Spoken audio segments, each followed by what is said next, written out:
안녕하세요. 안녕하세요. 네, 이제 벌써 중간 시험 다 끝났는데 중간 시험 잘 봤죠? 네, 문제가 만족하죠? 네. 우리 기말 시험도 그런 식으로 나올 겁니다. 그래서 이제 이 강의만 쭉 따라서 잘 공부하면 시험 보는데 크게 문제가 없을 거로 생각합니다. 우리 중간 시험 전에 전자기의 이론이 다 끝나고 그것을 이제 집대성을 해서 맥스웰이 집대성했더니 결과가 뭐였냐면 전자기학의 꽃, 전자기파였습니다.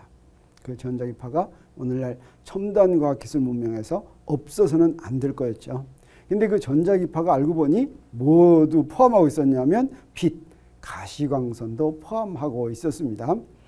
그래서 이제 우리 이 남은 기간 동안은 현대 물리를 공부할 텐데 그 공부하기 전에 이번 주에는 잠깐 빛에 대한 분야를 광학이라고 부르는데 빛에 대한 공부를 한 주일 동안 하고 그 다음에 이제 현대 물리 중에서 양자역학, 미시세계에 대한 양자역학으로 넘어가려고 합니다. 오늘은 빛의 반사와 굴절과 편광에 대해서 공부하는데 반사와 굴절과 편광이라는 것은 우리 어때요? 초등학교 때부터 익숙합니까? 안 합니까? 익숙하죠. 그래서 여러분이 너무 잘할 것 같습니다. 그래서 이건 대학교식으로 아주 쉬운 것을 대학교식으로 좀 정리하는 것이 이번 시간의 목표다. 이렇게 얘기할 수가 있겠습니다. 그래서 우리 이제 조금 돌이켜보면 우리 빛에 대해서 관심을 갖기 시작한 사람이 누구였냐면 빛에 대해서 관심을 갖기 시작했다는 건 빛이 뭘까 이런 거예요. 빛이 여기 있는데 이 빛이라는 게 도대체 뭘까? 이렇게 빛이 뭘까라고 물어볼 때는 그 대답이 빛이 입자냐 파동이냐 둘 중에 하나라고 그랬죠. 그걸 맨 처음에 대답하는 것이 뉴턴인데 뉴턴은 크게 저서는 논문 많이 발표했지만 저서는 중요한 저서가 두 가지입니다. 그 중에 하나가 유명한 우리가 배웠죠. 역학을 시작하게 한 프린키피아인데 이 프린키피아는 언제 출판됐냐면 우리 이제 외우죠. 1687년 1600년인데 6자보다 뒤에 있는데 87인데 7, 8만 바꾸면 되죠. 1687년에 출판이 됐는데 여기에는 어떤 내용이 들어있냐면 행성의 운동에 대한 케플러 법칙을 설명하기 위해서 무엇을 제안했습니까? 만유인력 법칙과 운동 법칙을 제안했죠. 그래가지고 뉴턴 역학이 시작했습니다. 그런데 이 뉴턴 역학이 진짜 맞는 거다라고 하는 것을 우리가 다 배운 것처럼 헨리라고 하는 사람이 혜성한테 적용해가지고 혜성이 출현하는 걸 미리 예언해서 딱 맞췄죠. 그래서 뉴턴 역학이 얼마나 정확한 건지 그랬습니다. 그래서 뉴턴 역학은 16세기까지 믿었던 천상 법칙과 지상 법칙을 대체하는 새로운 법칙 또 천상과 지상 나눌 필요 없이 하나의 법칙으로 다 설명된다고 하는 그런 놀라운 그런 결과를 준 것이 바로 프린키피아였죠. 이 프린키피아에서부터 시작한 뉴턴 역학과 맥스웰의 전자기학 이 두 가지를 우리가 이제 고전 물리학이라고 하는데 이 두 가지를 가지고 우리 주위의 자연 세계 모든 것을 다 설명할 수 있어 가지고 이제 19세기 말에는 어떤 생각을 했냐면 이제 물리학은 완성됐다 이런 자신을 가질 정도가 됐습니다. 그런데 1915년에 발표된 아인슈타인의 일반 상대성 이론은 이거 우리 배울 겁니다. 이거 언제 배우냐면 마지막 주에 배워요. 일반 상대성 이론에 의해서 만유인력이라는 힘은 존재하지 않는다라고 하는 것을 알게 됩니다. 만유인력은 사실은 뉴턴이 꼭 뭔가 태양이 행성을 잡아다니는 것처럼 보였기 때문에 거기다 만유인력이라고 하고 어떻습니까? 우리 기본임의 첫 번째가 바로 만유인력이었죠. 그래가지고 고전 물리학의 구조가 바로 만유인력 법칙과 뉴턴의 운동 법칙으로부터 세워진 것인데 이 만유인력이 가짜다라고 하는 것입니다. 질량의 역할이 질량과 질량 사이에 힘작용하는 것이 아니라 다른 것이다라고 하는 것을 일반 상대성 이론에서 밝혀냈죠. 그래서 우리 주위에서 관찰되는 행성들의 케플러 법칙이라든가 야구공을 던진다든가 이런 것들이 뉴턴 역학으로도 설명할 수 있고 일반 상대성 이론으로도 설명할 수 있는데 그 결과는 어때요? 똑같습니다. 어떤 걸 사용하나 마찬가지예요. 단 일반 상대성 이론으로 계산하려면 초중학생은 죽어도 야구공 날아가는 것도 죽어도 계산 못합니다. 대학생도 계산 못해요. 대학원생이 하려도 며칠 걸립니다. 일반 상대성 이론을 이용하려면. 근데 우리 어떻습니까? 뉴턴 역학을 이용하면 그 만유인력은 가짜지만 이용하면 정확하게 어때요? 진짜 답을 구하죠. 따라서 우리 뉴턴 역학 안 배우고 일반 상대성 이론 배우는 게 좋겠습니까? 아니면 만일력 법칙이 가짜긴 하더라도 그냥 계속해서 배우는 게 좋겠습니까? 네, 계속해서 배우는 게 좋겠다는 생각이 듭니다. 그런데 뉴턴이 또 다른 하나의 책을 썼습니다. 그게 바로 뭐냐면 유명한 뉴턴의 광학이에요. 그래서 1672년에 사실은 뉴턴이 빛이 입자라고 얘기를 했습니다. 그냥 가만히 앉아있다 입자라고 얘기한 게 아니라 실험을 해가지고 보니까 여러 가지 실험을 해보니까 분명히 입자일 것이다 이렇게 생각했어요. 어떤 실험을 했냐면 프리즘에 빛을 통과시켰더니 빛이 여러 가지 색깔로 나뉘었어요. 보니까 빛 속에 여러 가지 색깔의 알갱이가 있다라고 생각해야지만 됐습니다. 사실은 빛을 파동이라고 주장하는 사람들도 있었어요. 유리를 지나서 거기에 색깔이 나오는 것은 유리 속에 들어있는 불순물 때문에 색깔이 나온다고 파동이라고 주장하는 사람들은 얘기했습니다. 근데 뉴턴은 어떤 실험을 또 했냐면 여기에 프리즘을 이렇게 한 다음에 그 옆에다 프리즘을 거꾸로 세웠어요. 그리고 빛을 통과시켰더니 여러 가지 색깔로 나뉘었던 게 다시 백색 빛이 됐어요. 자, 여기서부터 빛 속에 들어있던 여러 가지 색깔이 프리즘을 통해서 다시 합해졌다라고 생각할 수밖에 없지. 프리즘 속에 들어있는 불순물 때문에 그게 나왔다면 또 유리를 통과시키면 어때요? 더 많이 나와야 되겠죠. 네, 이런 이제 실험을 통해서 입자라고 주장을 했는데 주장하자 이때는 이제 뉴턴이 좀 어렸을 때요. 사람들이 뭐 후크나 호이겐스나 뭐 이런 사람들이 벌떼처럼 일어나서 공박을 했어요. 그래서 오랫동안 빛의 본성에 대해서는 뉴턴이 그렇게 토론하는 거 싫어했어요. 공격하면 그래가지고 쭉 이제 빛이 입자냐 파동이냐에 대해서는 도대체 얘기를 안 하다가 1703년에 후크가 죽었습니다. 그래서 1704년에 광학이라는 책을 발표했는데 이 광학이라는 책에는 자기가 한 실험이 어떤 실험인가 하는 걸 아주 자세하게 설명을 하고 그래서 다른 사람들도 그 책을 보고서 실험을 재현할 수 있게 만들었습니다. 그래서 그 책에서 그 다음에 또 한 가지 중요한 차이는 프린키피아는 라틴어로 쓰여 있는데 광학은 영어로 쓰여 있어요. 누구든지 일반 사람들도 읽어볼 수 있게 그렇게 쓰여 있을 뿐 아니라 또 개정판을 여러 번 냈습니다. 죽기 바로 전까지 이것을 갖다가 개정시켜서 그런 애착을 보인 그런 책이라고 얘기할 수가 있는데 그래서 그 다음에 빛이 입자라고 얘기했을 뿐 아니라 자기의 빛이 입자라는 모델을 이용해서 빛의 반사, 굴절, 회절, 색깔에 대해서 전부 다 설명할 수가 있었어요. 그래서 빛에 대한 뉴턴의 이론이 별로 틀리지 않는다 이런 생각을 할 수가 있었습니다.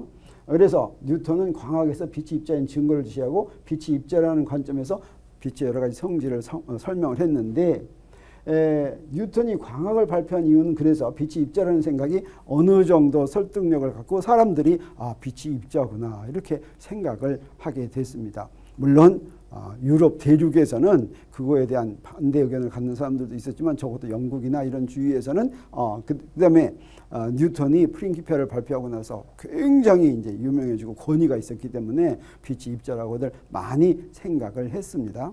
그런데 우리가 전에 배웠지만 어떤 놈이 입자인지 파동인지 눈으로 보고서 모를 때는 그것의 간접적인 성질을 이용한다고 그랬죠. 1803년에 영국의 대학자 토마스 영이 어떤 일을 했냐면 이중 슬릿 실험이라는 걸 이용해가지고 빛이 간섭을 일으키는 간섭무늬를 직접 사람들한테 보여줬습니다. 간섭무늬가 있다라고 하는 것은 빛이 틀림없이 파동이라고 하는 증거가 되는 것입니다. 그래서 안 됐지만 뉴턴의 빛의 입자설은 머쓱하게 된 거예요. 사람들은 이제 전부 다 빛은 파동이라고 믿게 됐습니다. 그 뒤 100년이 넘는 기간 동안 무슨 일이 벌어졌냐면 뉴턴의 광학에 담긴 내용은 뉴턴이 그때 광학 실험한 거 아주 엄밀하게 잘했고 거기서부터 직관적으로 얻어낸 거 이건 다 그럴듯하지만 그렇지만 마지막 결론은 잘못 내렸다. 빛은 파동인데 입자라고 잘못 내려서 참 안타깝다라고 생각을 했습니다. 그래서 뉴턴이 실수한 것이라고 이렇게 생각을 했죠. 근데 무슨 일이 벌어졌습니까? 19세기 후반까지 뉴턴의 프린키피아는 과학도의 필도였지만 광학은 단지 누구만 관심을 가졌냐면 옛날에 그런 일도 있었어 하는 과학사 학자만의 관심거리가 됐었죠. 그렇지만 거기서 이야기가 끝나지 않았습니다. 여러분도 이제 앞으로 배우게 되겠지만 또는 고등학교에서 이미 잘 배웠지만 20세기에 들어서면서 아까도 얘기했지만 뉴턴의 중력 이론은 아인슈타인의 일반 상대성 이론에서 틀린 이론으로 판명되었지만 어땠습니까? 빛은 입자라고 하는 게 다시 대두됐죠. 빛이 입자라고 하는 걸 알게 됐습니다. 그래서 뉴턴 광학은 200년 동안 잊혀져 있다가 뉴턴 광학이란 뉴턴의 광학이라는 책입니다. 이 책은 200년 동안 잊혀져 있다가 1931년에 다시 인쇄를 했습니다. 그래가지고 널리 세계적으로 사람들이 읽기 시작했어요. 그리고 이 인쇄본에는 아인슈타인이 서문을 실었습니다. 뭐라고 되어 있냐면 뉴턴에게 자연은 마치 펼쳐놓은 책과 같아서 자연은 바로 책을 읽는 것과 같다는데 책에는 뭐가 써 있습니까? 설명이 써 있죠. 뉴턴이 자연을 이렇게 보면 마치 자연이 동작하는 원리를 설명하는 것처럼 그렇게 보였다라고 하는 겁니다. 그래서 뉴턴은 아무런 어려움도 없이 그 책을 즉 자연을 읽을 수가 있었다. 이렇게 찬사를 했던 것입니다. 네, 그래서 뉴턴의 중요한 저서 프린키피아와 광학이 서로 다른 운명을 가졌죠. 그렇지만 프린키피아는 사람들이 아직도 잊고 있죠. 왜 잊고 있습니까? 비록 그게 틀렸을지언정 어때요? 틀렸을지언정 우리가 이용을 해야 되죠. 네, 광학은 중간에 200년 동안 버림을 받았지만 이제 다시 잊고 있게 됐다라고 생각하는데 우리 프린키피아 번역한 건 나왔겠어요? 안 나왔겠어요? 나왔어요. 본 적 있습니까? 네, 프린키피아는 굉장히 두껍습니다. 그래서 본 적은 있고 도서관에서 한 번씩 보고는 싶어서 이렇게 떨치지만 펼쳐보지만 뭐 그걸 자세히 읽고 싶은 생각이 듭니까? 안 듭니까? 뭐 별로 안 들어요. 그래서 프린키피아는 간략하게 만든 간략본도 있죠. 이렇게 한 거. 근데 광학은 번역한 거 여러분 본 적이 있어요? 없어요? 없습니다. 아직 안 나왔어요. 근데 거기 누가 이제 번역을 하고 있습니다. 그게 누구라 그랬어요? 네, 이제 그 차무개가 지금 이제 번역을 해서 내년쯤 나올 거라고 이렇게 생각이 됩니다. 자, 그래서 이번 주에는 광학에 대해서 공부하는데 광학은 크게 기하광학과 물리광학으로 구분합니다. 네, 빛이 입자인지 파동인지 구분하지 못했던 것은 그냥 빛만 가지고는 잘 알 수가 없었던 것이죠. 빛이 파동이라는 성질을 이용하지 않더라도 빛이 보이는 많은 성질을 다 설명할 수 있었기 때문입니다. 그래서 빛이 파동이라는 성질이 필요 없게 설명하는 그런 분야를 뭐라고 부르냐면 기하광학이라고 불러요. 그렇지만 빛이 파동이라는 성질을 이용해야지만 되는 광학 분야를 뭐라고 부르냐면 물리광학이라고 부릅니다. 그래서 이번 주에는 광학을 배우는데 첫 번째는 기하광학을 배웁니다. 두 번째 주에는 기하광학을 응용한 거울과 렌즈를 배우도록 하겠어요. 여러분 거울과 렌즈는 사실은 고등학교 때도 공부한 사람 많이 공부했겠지만 우리 1시간 동안 그걸 정리하겠어요. 그리고 세 번째 주에 물리광학을 배우는데 물리광학을 배운다라고 하는 것은 빛의 간섭 성질과 회절 성질을 배운다라고 하는 뜻이 되겠습니다. 그러면 기하광학에서는 무엇을 배우는 거냐면 빛이 간섭과 회절을 일으키지 않는다고 생각하고 이건 좀 어폐가 있어요. 일으키지 않는다는 것보다 빛이 간섭과 회절을 일으킨다는 생각은 필요 없이 빛의 성질을 설명하는 분야라고 이렇게 얘기할 수가 있습니다. 사실 가시광선의 파장이 매우 짧습니다. 얼마나 짧습니까? 몇 메타 정도 돼요? 400, 700. 그렇죠. 나노미터. 근데 400, 100 나노미터니까 나노미터가 10의 몇 승입니까? 10의 마이너스 9승이죠. 근데 100이니까 10의 몇 승입니까? 10의 마이너스 7승. 그런데 우리 원자의 크기가 몇 승입니까? 원자의 크기는 대개 어떤 단위로 나타납니까?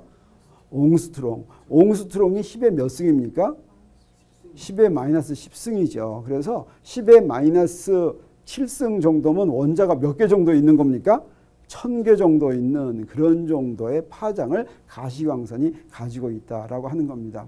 사실은 어떤 파동이 그 파동의 성질이 나타나려면 간섭과 회절의 성질이 나타나려면 무슨 일이 벌어져야 하냐면 간섭이란 어떻습니까? 두 파동이 온다든가 회절은 어떤 장애물을 만나죠. 그 장애물의 크기가 그 파동의 파장과 비슷해야 됩니다.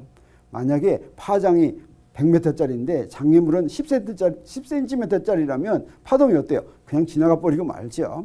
근데 파장이 마이크로메타인데 장애물은 뭐 1m다 그러면 그거는 전체를 막고 있는 거나 마찬가지니까 그 파동의 간섭이나 회절 현상이 나타나지를 못합니다.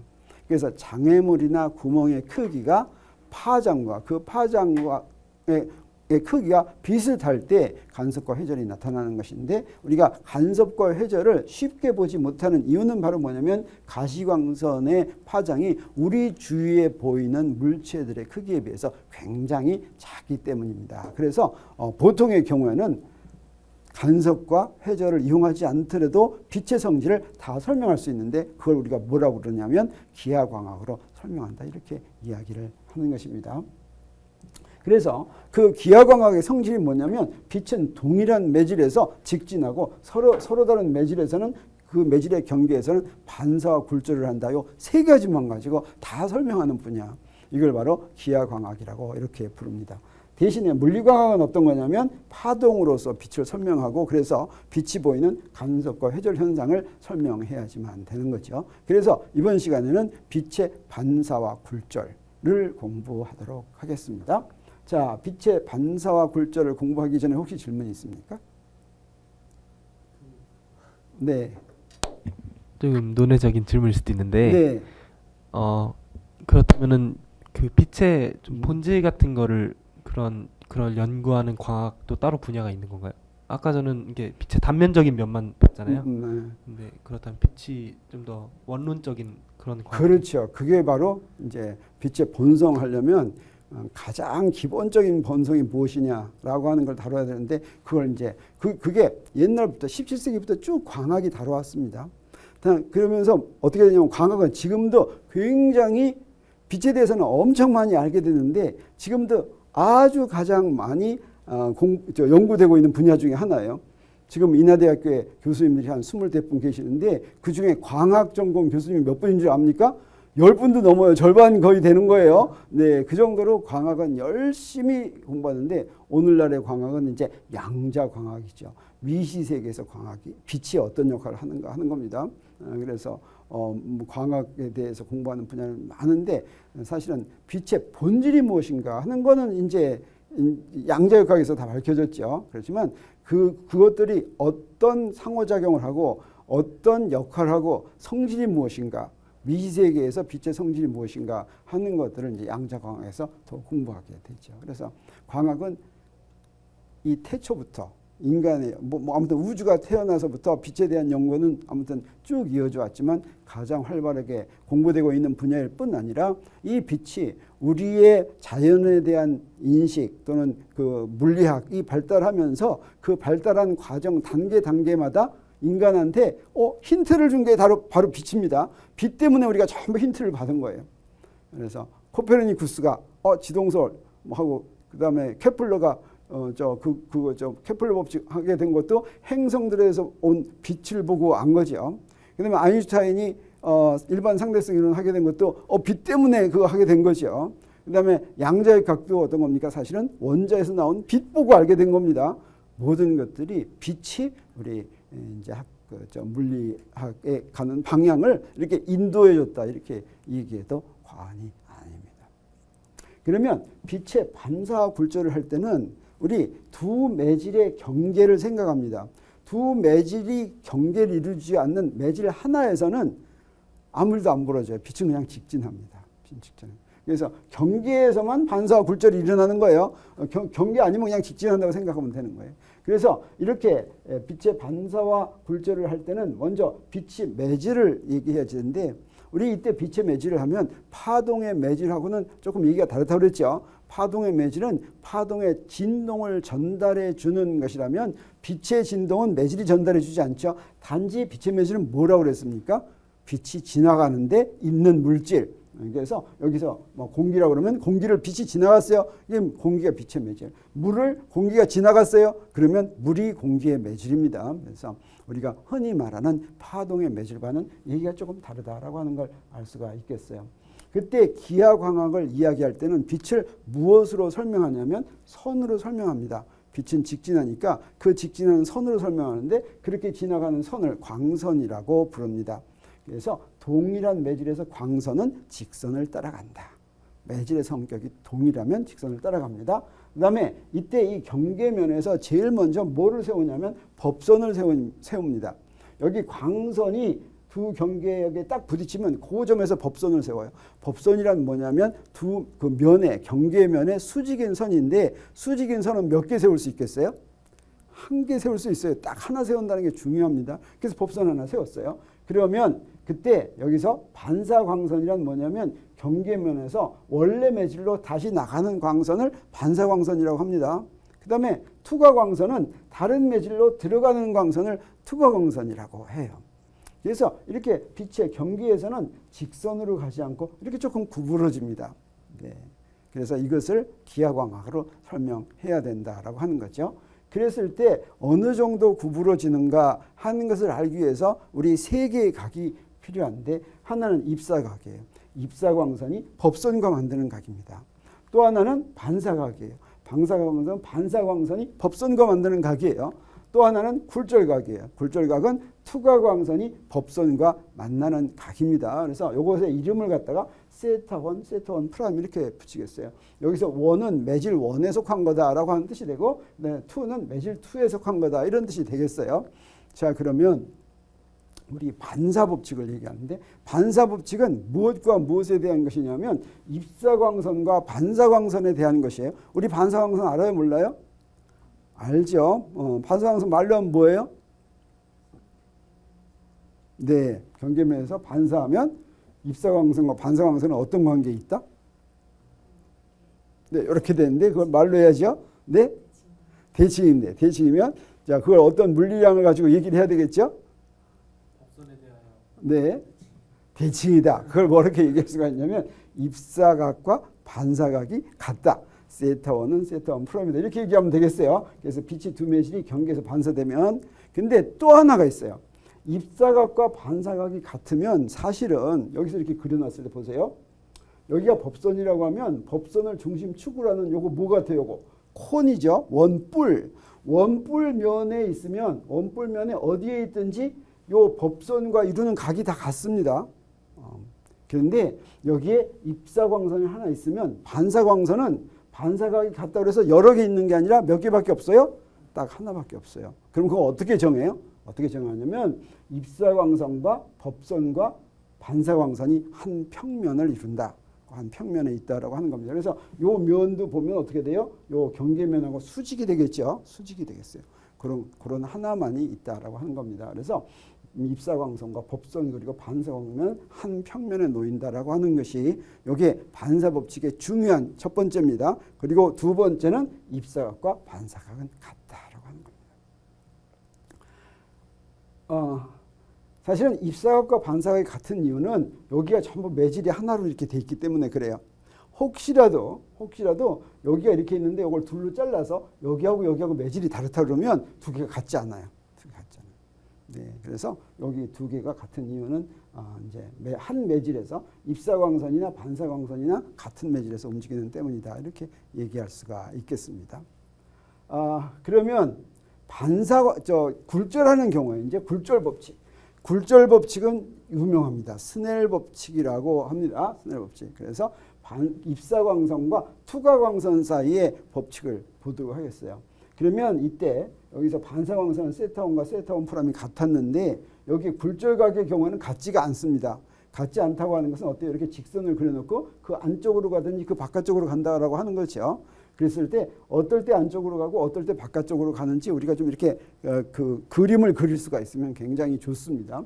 그렇게 하기 위해서 우리 여기 요 점을 중심으로 하고 원을 이렇게 그리겠어요. 그러면 아까 얘기한 것처럼 입사광선, 법선, 반사광선만 한 평면에 있는 게 아니라 이 투과광선도 다 한 평면에 있습니다. 몽땅 다 한 평면에 있어요. 그래가지고 이제 두 매질의 굴절률이 N1과 N2로 서로 다른 매질의 경계면에서 반사면이 투과된다라고 한다면 요것들은 모두 한 평면에 있고 그 다음에 입사각과 굴절각은 무엇을 만족하냐면 유명한 스넬의 법칙을 만족해요. 스넬의 법칙은 어때요? 요거의 굴절률 N1, 요거의 굴절률 N2라고 하면 N1 사인 세타 1은 N2 사인 세타 2다라고 하는 거죠. 다 외웠어요? 못 외웠어요? 다 외웠죠. 그게 바로 유명한 스넬 법칙입니다. 그러면 스넬은 뭐겠어요? 이거 뭘 표시하는 거예요? 네, 사람 이름에 어느 나라 사람 이름일 것 같아요? 거기까지는 잘 모르죠. 그냥 때려잡은 거죠. 네, 한번 보도록 하겠어요. 자, 그러면 스넬의 법칙에서 스넬이 누군지 설명하는 줄 알았더니 조금 더 공부한 다음에 자, 여기 이렇게 되어 있는데 그림에서 여기 있는 아까 이 그림에서 볼 것 같으면 여기서 자, 사인 세타 1은 뭐분의 뭐예요? 여기 사인 세타 1은 A분의 B1이죠. 그 다음에 사인 세타 2는 A분의 B2죠. 그러면 B1과 B2가 자, B1에 비해서 B2가 더 작으면 어때요? 이게 법선 쪽으로 이렇게 굽는다는 거죠. B2가 더 크면 바깥으로 이렇게 굽는다는 뜻이 되겠어요. 그래서 그걸 한번 보도록 하겠어요. 그러면 스넬의 법칙을 이렇게 쓸 것 같으면 여기에 A는 지워져서 N1, B1은 N2, B2 그런 거죠. 그래서 여기서 굴절률이 만약에 N1이 더 작으면 뭐가 더 크다는 거예요? N1이 더 작으면 B1이 더 크다는 거죠. 그 다음에 N1이 더 크면 B1이 더 작아진다라고 하는 거예요. 그랬을 때 굴절률을 우리 뭐라고 얘기하냐면 굴절률은 뭐에 의존하냐면 어떻게 정의돼요? 굴절률이 작은데 이제 이런데 우리 굴절률이 큰 매질을 우리 뭐라고 얘기하냐면 밀한 매질이라고 합니다. 굴절률이 작은 매질을 소한 매질이라고 해요. 밀과 소는 뭐겠어요? 밀은 좀 빽빽한 거죠. 소는 어때요? 좀 듬성듬성한 거죠. 그러면 자, 공기하고 물 하면 어떤 게 더 밀해요? 뭐가 더 밀해? 뭐가 공기하고 물 하면 어떤 게 더 밀해요? 물이 더 밀하죠. 공기하고 진공하면 어떤 게 더 밀해요? 공기가 더 밀하죠. 자, 밀할수록 굴절률은 어떻게 된다? 더 커진다라고 하는 겁니다.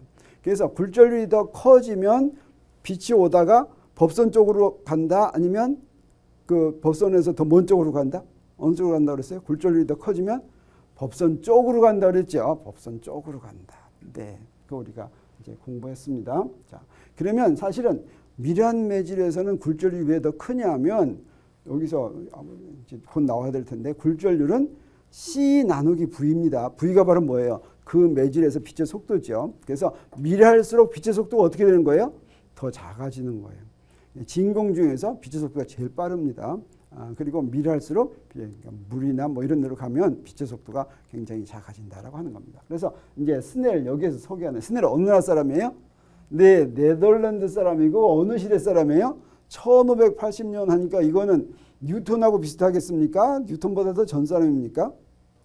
더 전 사람. 코페르니쿠스 정도 시대 사람이네. 그렇죠? 그래서 이렇게 생겼습니다. 그래서 라틴어 이름으로는 스넬리우스라고 하지만 영어권에서는 그냥 스넬 이렇게 얘기합니다. 그래서 네덜란드 출신의 천문학자, 수학자고 영어권에서는 스넬이라고 부르는데 아버지의 뒤를 이어서 네덜란드의 라이덴 대학, 네덜란드에서 제일 좋은 대학이 라이덴 대학입니다. 라이덴 대학의 수학과 교수로 재직한 사람이고 멀리 떨어진 두 지점을 지나는 평행선이 만든 각으로 지구의 반지름을 구한 사람입니다. 지구가 둥글다는 거. 둥글면 어떻게 되겠어요? 평행선이 딱 평행선이 되겠어요? 안 되겠어요? 평행선이 이렇게 만나겠죠? 그 만나는 거 가지고 알아낸 사람입니다. 그 다음에 파이를 계산하는 새로운 방법을 찾아내고 그 다음에 1621년에는 두 매질의 경계면에서 빛의 굴절에 대한 스넬의 법칙을 발견을 했는데 근데 자기 자신이 논문으로 발표하지는 않았어요. 그래서 스넬의 법칙을 발견했다는 사실은 호이겐스의 저서로부터 알려졌는데 호이겐스는 또 어느 나라 사람일 것 같아요? 네, 네덜란드 사람이에요. 그래서 크리스찬 호이겐스인데 요거 아까 어때요? 1626년에 스넬은 죽었는데 이 사람은 1629년에 태어났네. 그래서 스넬이 죽고 3년 뒤에 태어난 호이겐스가 이렇게 생긴 사람입니다. 호이겐스는 사실 굉장히 유명하고 호이겐스는 뉴턴과 같은 시대 사람입니다. 그래서 네덜란드 출신의 저명한 수학자, 물리학자, 천문학자인데 뉴턴보다 약 15년 연상이지만 뉴턴과 같은 시대를 산 그런 학자였습니다. 그래서 빛이 뉴턴이 입자라고 주장했을 때 파동이라고 주장해가지고 뉴턴의 권위에 도전했던 그런 사람이라고 생각할 수가 있어요. 이 사람도 역학에 많은 기여를 했습니다. 뿐만 아니라 현미경으로 토성의 고리를 조사하고 토성의 달 티탄을 발견하고 그다음에 정확한 진자시계를 발명해서 진자의 등시성을 이용해서 진자시계를 만드는데 이걸 실제로 진자의 등시성을 이용해서 시계를 만들었어요. 그래서 특허를 취득했다고 합니다. 근데 이 사람이 호이겐스 원리를 이용해서 빛의 여러 가지 성질을 설명했죠. 빛의 여러 가지 성질뿐 아니라 호이겐스 원리는 어디에도 적용됩니까? 모든 파동에 적용됩니다. 모든 파동의 진행을 호이겐스 원리로 설명할 수 있는데 그에 져서 빛에 관한 논술이라는 책을 발표했는데 거기에 뭐가 들어있냐면 이 저서에 스넬 법칙에 대해서 설명되어 있습니다. 스넬 법칙은 빛의 굴절 법칙은 이렇게 생겼는데 이 법칙은 스넬이 제일 먼저 발견했다라고 하는 게 설명이 되어 있습니다. 그 다음에 호이겐스가 물리학에서 공식을 맨 처음 썼다 이렇게 알려져 있습니다. 그래서 우리 호이겐스 원리도 우리 잘 알고 있지만 한번 짚고 넘어가면 좋을 것 같아요. 잘 알고 있습니까? 호이겐스 원리가 뭡니까? 네, 파동이 그렇죠. 그래서 우리 파동을 얘기하려면 이게 이제 호이겐스 설명할 때 그리는 그림인데 파동에는 꼭 무엇이 있냐면 파동은 진동이 전달돼 나가는 현상인데 그랬을 때 진동이 전달돼 나가려면 진동이 맨 처음 나온 데가 있겠죠. 그 맨 처음 나온 데를 뭐라고 그러냐면 파원이라고 합니다. 그래서 매질을 진동시켜 주는 데예요. 진동시켜 주는 데. 그 다음에 이렇게 그 파동이 전해져 나가면 어떤다 그랬어요? 파동이 전하면 거기에 똑같은 게 반복이 되니까 똑같은 거에서 어떤 변이 크기와 크기가 변하는 모양이 같은데 그래서 파동은 이렇게 돼 있죠. 이렇게 되면 그 파동의 크기가 같은 데는 여기 두 개씩 있죠. 근데 두 개 있지만 여기는 하나는 크기는 같지만 커지는데 크기는 같지만 작아지는데 이렇죠. 그래서 변하는 모양과 크기가 동시에 같은 건 어때요? 하나밖에 없어요. 그걸 뭐라고 그러냐면 위상이라고 그런다 그랬어요. 위상. 파동에서 위상이 같은 점들만 쭉 연결한 거 이걸 뭐라고 그런다 그랬어요?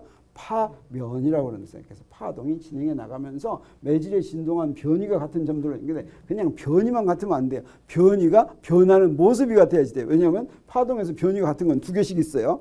하나는 커지면서 그 변이 지나가고 하나는 작아지면서 그 변이 지나가죠. 그래서 변이가 같은 점들로 이루어진 면을 파면이라고 하는데 호이겐스 원리는 뭐냐면 그다음에 또 하나 있네. 평면파와 구면파가 있어요. 그래서 어때요? 파면이 구면을 이루고 진행하면 구면파, 파면이 평면을 이루고 진행하면 평면파인데 사실은 여기에 광원이 하나 있으면 특히 광원 어때요? 한 군데 있으니까 점이겠죠.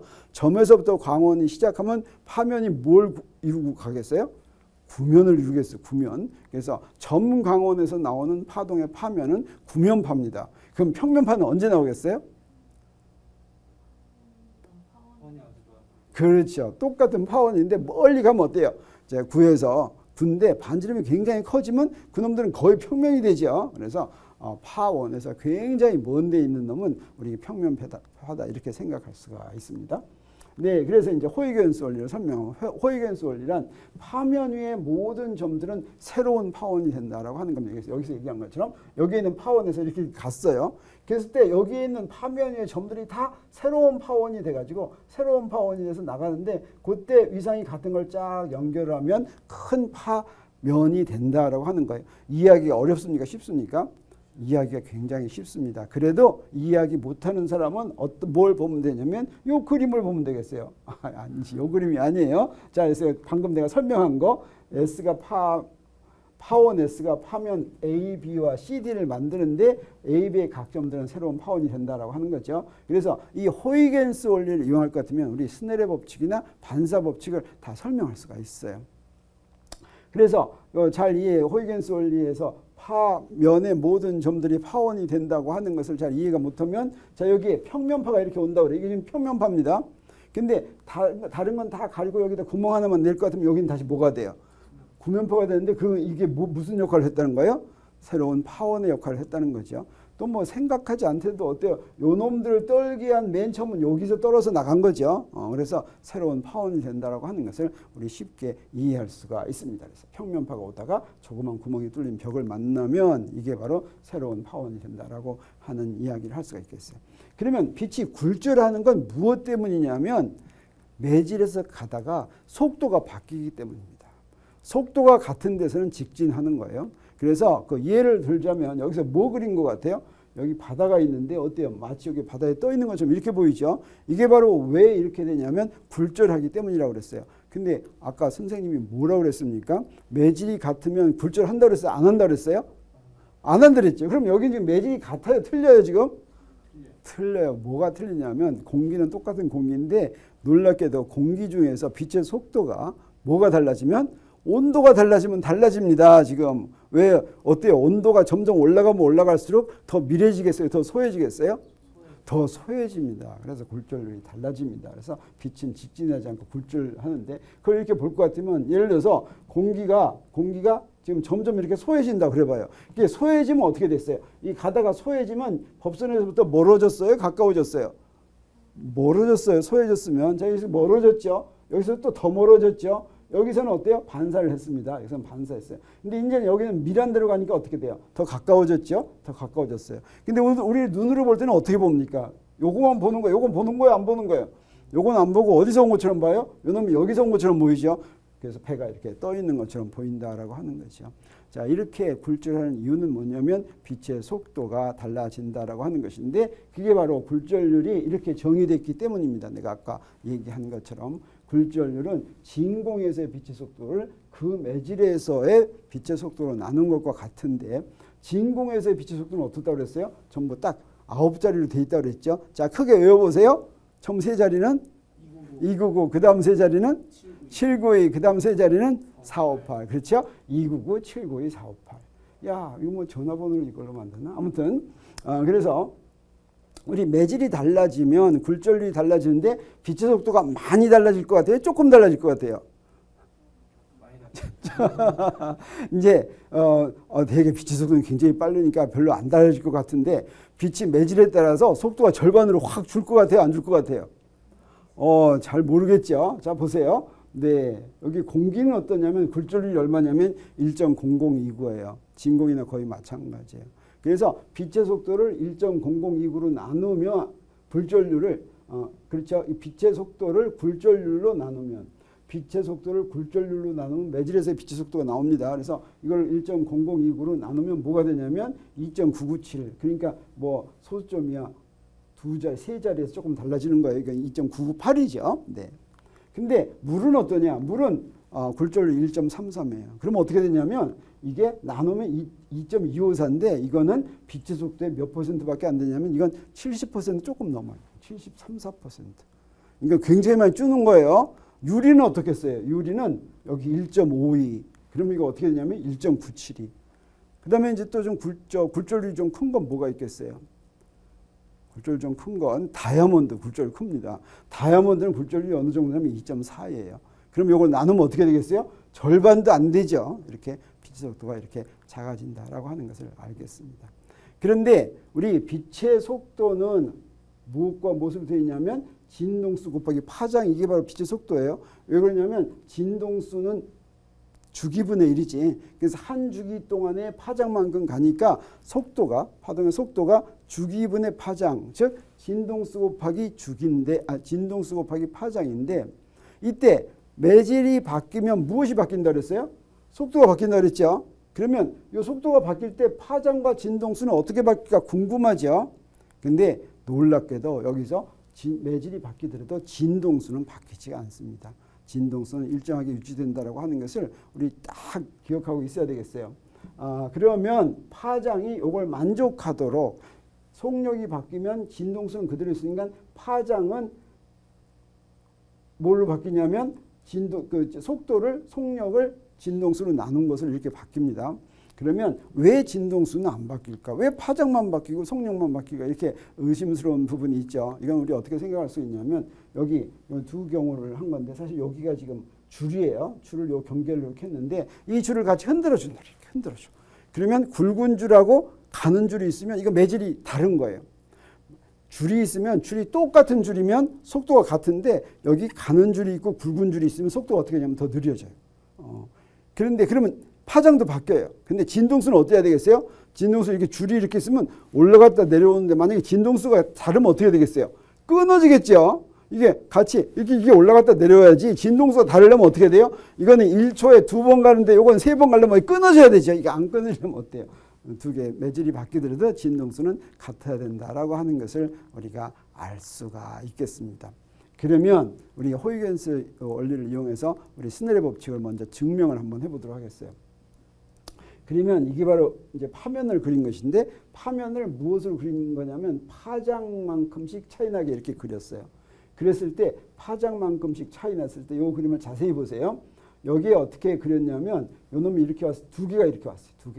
두 개가 이렇게 올 때 요 놈하고 요 놈하고는 이제 어떤 관계가 있냐면 여기서 여기까지 올 때하고 여기서 여기까지 올 때하고 시간이 같아요. 이걸 한 주기라고 한다면 지금 요거가 파장이고 여기 지금 람다 1이에요. 요거는 람다 1이고 람다 2인데 그때 요만큼 가고 그다음에 여기서는 어떻게 돼요? 요 그림이 어떻게 된 거야 지금? 여기가 H고 요게 요거 좀 그렇지. 파면을 이렇게 그린 거예요. 파면 이렇게 그래서 요게 람다 1이에요. 그다음에 요건 람다 2예요. 람다 2. 그러면 자, 여기서 우리 뭘 그릴 수가 있냐면 파장만 바뀌니까 우리 진동수가 이렇게 다르다면 파장이 이렇게 다르다면 요거를 어떻게 쓸 수가 있냐면 삼각형에서부터 여기 사인 세타 1은 아까 여기서 그렸는데 여기서 사인 세타 1은 뭐냐면 여기서부터 여기까지가 h라면 h분의 람다 2죠. 그다음에 사인 세타 2는 h분의 요건 람다 1이고 람다 2예요. 그래서 사인 세타 1은 h분의 람다 1. 그다음에 아래쪽은 사인 세타 2는 h분의 람다 2 이렇게 됩니다. 이 그림은 무엇으로 그린 거냐면 호이겐스 원리로 그린 거예요. 호이겐스 원리로.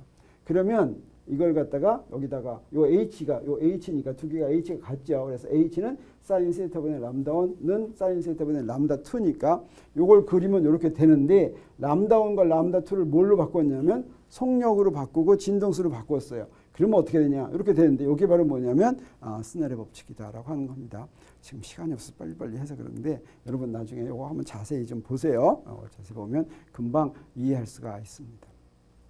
그래서 우리 반사의 법칙과 굴절의 법칙인 스넬의 법칙을 배웠죠. 그러면 이런 반사의 법칙이 있으면 반사의 법칙에서부터 아주 재미있는 현상이 하나가 있습니다.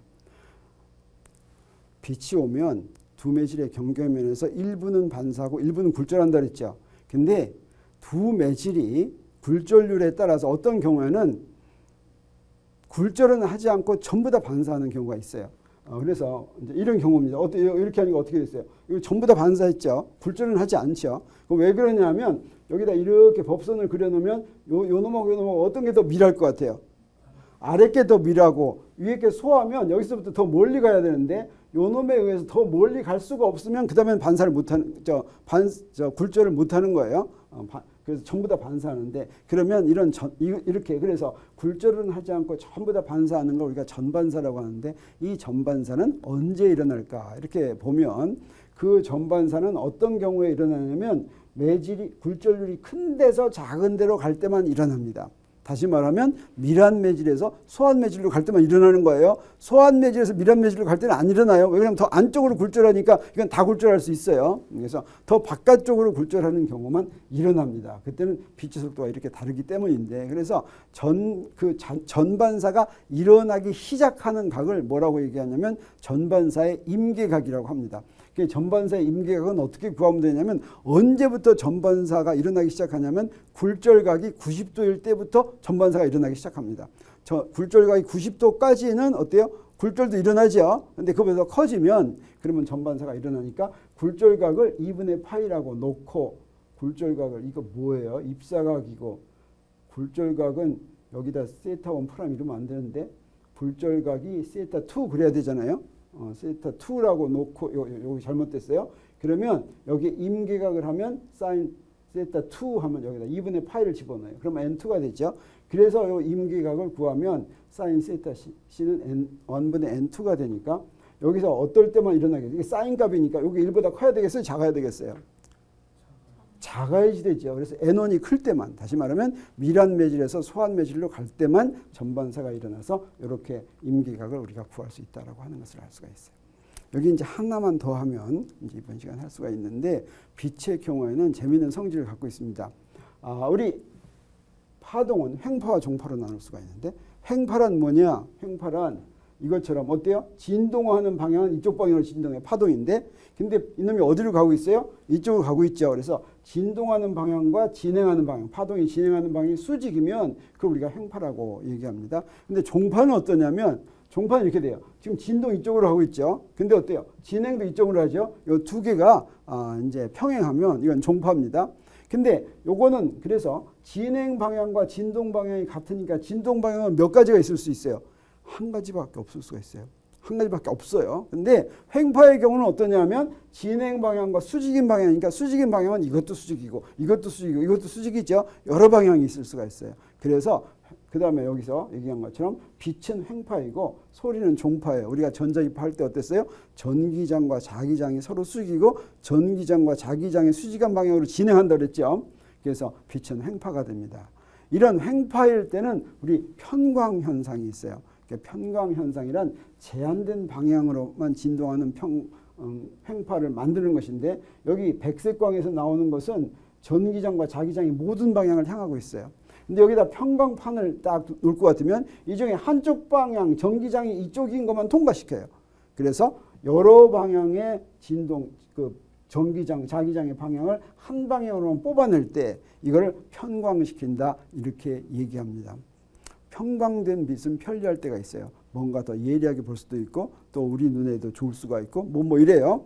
그래서 뭐 자외선 같은 건 다 걸러낸다라고 할 때 편광판을 이용해서 걸러낼 수도 있어요. 자, 그래서 편광을 우리 구하는 건 좋은데 이 편광에 대해서 모든 빛, 보통 빛은 모든 질문 다 포함하고 있는데 편광되지 않은 빛인데 편광판을 통과시키면 편광된 빛이 되는데 여기서 재밌는 게 뭐냐면 브루스터라는 사람이 편광된 빛을 만들어내는 아주 쉬운 방법 하나를 알아냈어요. 뭘로 편광을 시키냐면 반사로 편광시키는 거예요. 브루스터라는 사람은 영국 사람인데 1781년 이거 어때요? 이거 뉴턴은 이미 죽었을 시기였을 것 같아요. 자, 스코틀랜드 출신의 영국의 물리학자인데 광학 분야에서 큰 업적을 남기고 빛이 반사할 때 편광을 일으키는 특별한 각을 발견했어요. 특별한 경우에만 반사된 빛이 편광됩니다. 그래서 1831년에 영국에서 기사자기를 받았어요.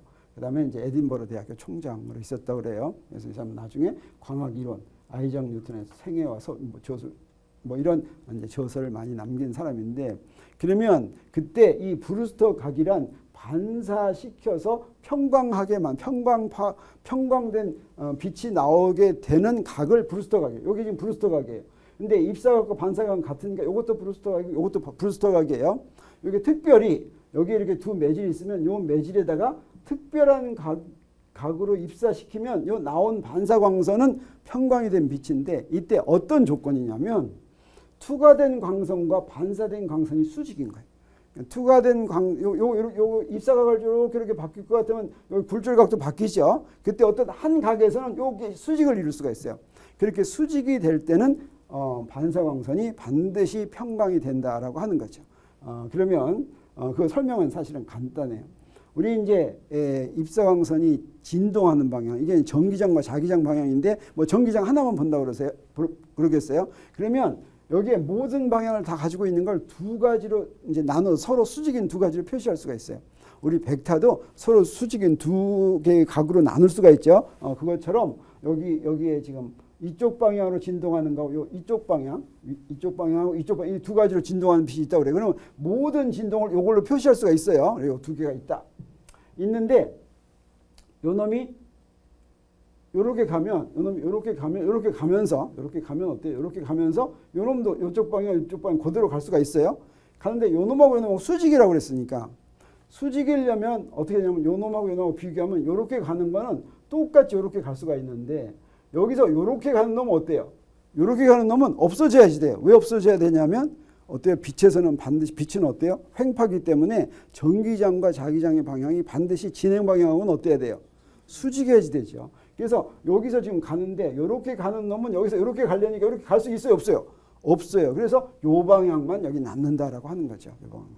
그래서 요 각이 바로 브루스터 각인데 브루스터 각의 조건은 뭐겠어요?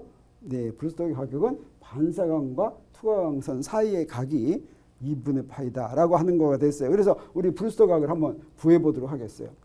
브루스터 각을 구할 것 같으면 어떤 조건을 쓰면 되냐면 바로 이런 조건을 쓰면 되겠어요. 이게 바로 뭐예요?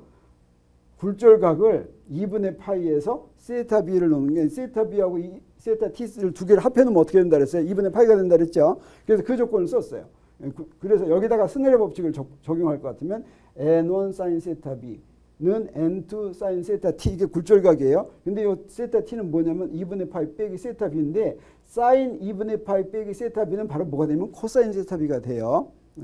그럼 그래요. 이거 바로 알아야 돼요. 그럼 여기서부터 우리 뭘 구할 수가 있냐면 요 놈을 코사인으로 나누면 탄젠트 세타 b는 n1분의 n2예요. 그래서 세타 b는 뭐예요? 아크 탄젠트 n1분의 n2가 된다라고 하는 거죠. 근데 n1분의 n2는 이거 1보다 커도 돼요, 안 돼요? 상관없어요. 이게 탄젠트는 어때요? 제로에서도 무한대까지 다 갔죠. 네, 그래서 이거는 뭐 밀한데 소한대 관계없이 브루스터각은 존재한다라고 하는 것을 우리 알 수가 있겠어요. 오늘은 조금 많이 공부했네요. 내가 굉장히 오늘 빨리 하려고 했는데도 50분이 됐어요. 수고 많이 했죠. 그래서 기하광학은 이걸로 마치겠어요. 정리하면 어떻게 되냐면 우리 뭐 많이 배웠는데 빛이 진행하는 경로를 그린 선이 광선이다. 네, 빛을 광선으로 설명하는 분야가 뭐? 기하광학이다. 네, 빛은 동일한 매질은 어떻게? 직진한다. 두 매질의 경계에서는 어때요? 반사와 굴절한다. 그래서 이렇게 된다 그랬죠. 이렇게 되는데 그때 두 매질의 경계면에서 입사광선, 반사광선, 투과광선, 법선은 한 평면에 있어야 된다 그랬어요. 그 다음에 반사 법칙은 세타 1은 세타 1 프라임이다. 그리고 나서 굴절 법칙은 어때요? 스넬 법칙을 만족한다. 그 다음에 진동 방향과 진행 방향이 평행이면 종파, 수직이면 횡파인데 횡파의 경우에는 뭐가 있다? 평광된 빛이 있다. 근데 그 평광된 빛은 우리 뭘로 만들 수 있다? 반사만 가지고도 만들 수 있다. 이런 거 많이 배웠죠? 야, 오늘 엄청 많이 배웠어요? 안 배웠어요? 네, 그러면 이제 다음 시간은 조금 네, 다음 시간에 뭐 배운다 그랬어요? 거울과 렌즈 배운다 그랬죠? 그럼 그 다음 시간에 뭐 배운다 그랬어요? 네, 물리광학 배운다 그랬죠? 간섭과 회절 배우도록 하겠어요.